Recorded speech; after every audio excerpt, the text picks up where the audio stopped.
whenever we are dealing with just standalone columns like the one shown on the screen, it's pretty easy to choose any base plate option we might have and just click on the column and get your base plate ready in front of you in a few seconds. But when the situation gets more complicated, which is more often than not, is when you have incoming braces as well. Now, what happens in such cases is that the connection of the brace it tends to clash with the base plate. So I'll just show you what happens. So if I were to create the base plate over here, for example, first of all, as you can see directly, the vertical bracing is also clashing. But if we were to go ahead and create a corner base plate connection right now, a corner vertical brace connection right now, and we see that this gusset plate is clashing with this plate. And this is a major problem. And this is what usually detailers don't like. And because it requires a lot of modification to this connection manually. So what they typically tend to do is they will not create the connection like that. What they will do is they will select the start point of the vertical brace and they will move it a certain amount upwards, right?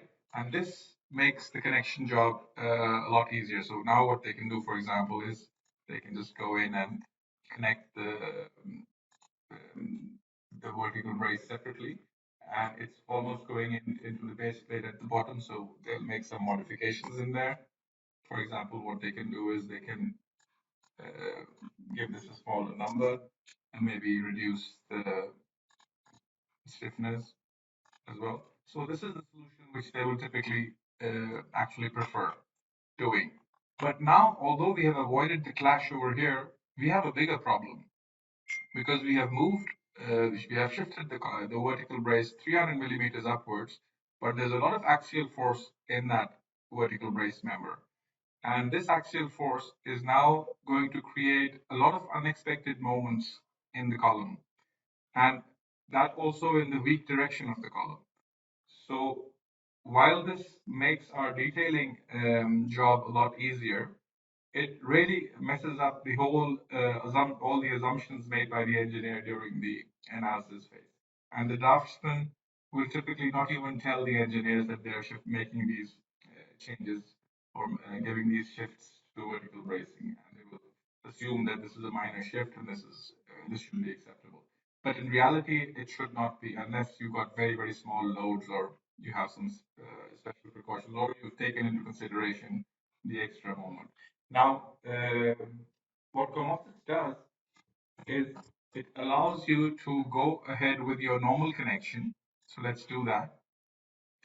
So first of all, let me see that this is the plate which is getting in our way as well. This plate is obviously getting in our way, but this plate will also get in our way because our gusset plate will be in exact alignment with that.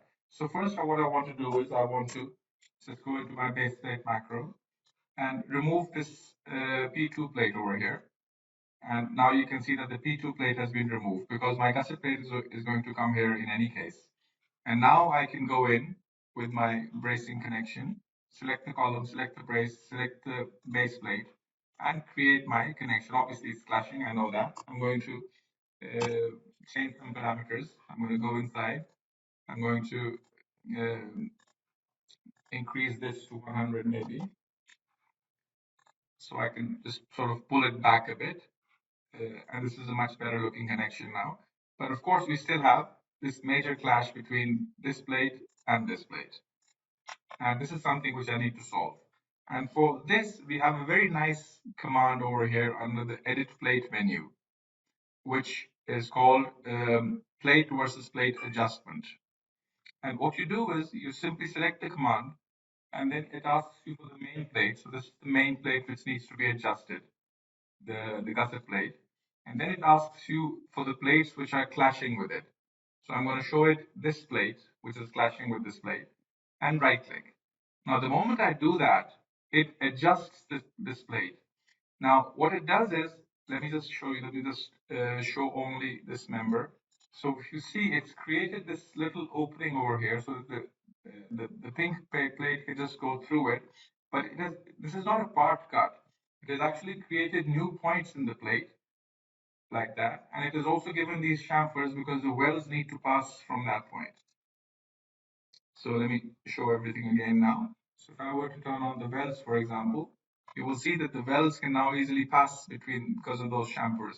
If we did this with a part cut, these chamfers would not be created, and that would not be appropriate. So using this little technique, which I just shown you, which is the edit plate versus plate adjustment, you can quickly connect your base plate as well as your bracing without worrying about this clash, and then use this edit plate versus plate adjustment option to modify the gusset plate in such a way that the pink plate can just go right through it, and it redefines the points of that. Um, Let me go and show that again. It redefines the points of that plate like this. So you've got chamfers over here, you've got new points inserted. It's not a part cut which it has done, and this really cleans up that whole area. And now easily we can just select everything, do a clash check, and see that there is no clash at that point. None of the elements are now clashing.